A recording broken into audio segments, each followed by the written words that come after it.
There are moments when the weight of the world feels impossible to ignore. Headlines blur with conflict. Communities divide. People are struggling to make ends meet. And while the calendar says it's a season of gratitude, the heart sometimes says otherwise.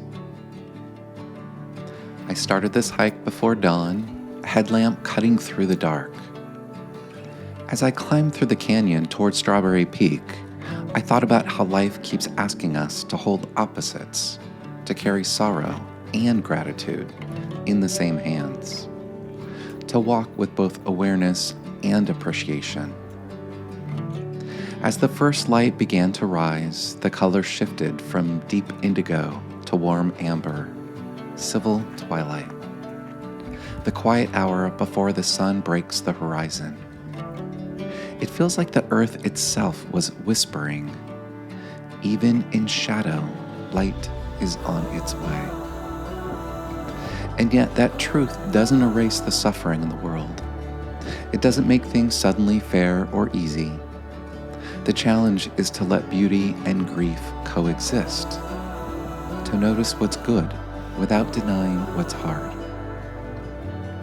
Too often, we think we have to pick one, gratitude or grief, joy or pain. But the trail reminds me that they can live side by side. The same sky that holds the storm also carries the sunrise.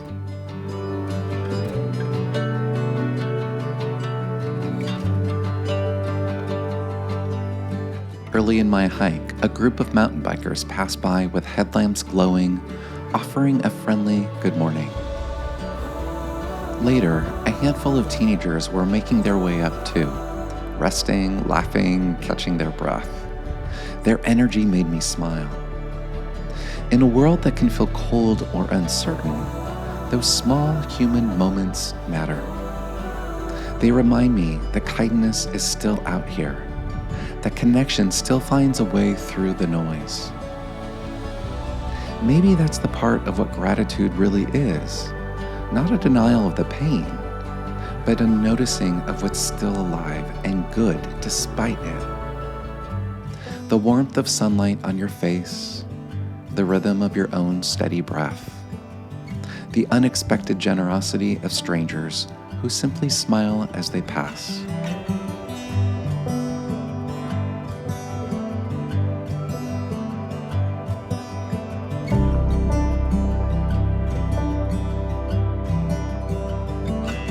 At the summit, the world stretched open, clouds far below, sunlight washing over the peaks.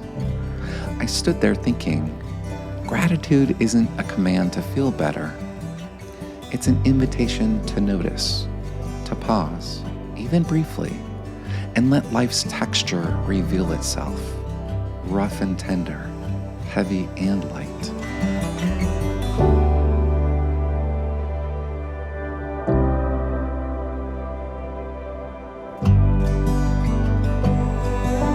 It's okay if we can't always feel thankful.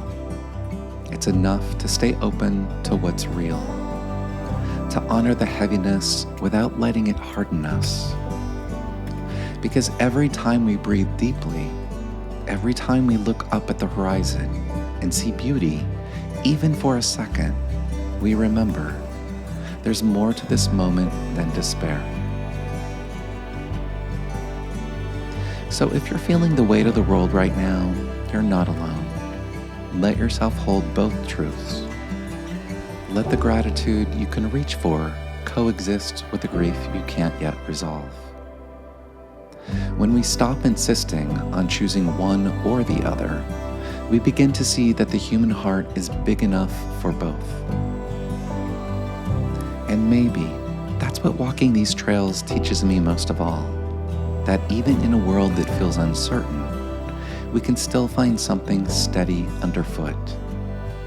Something that reminds us to keep walking, eyes open, heart open, one step at a time.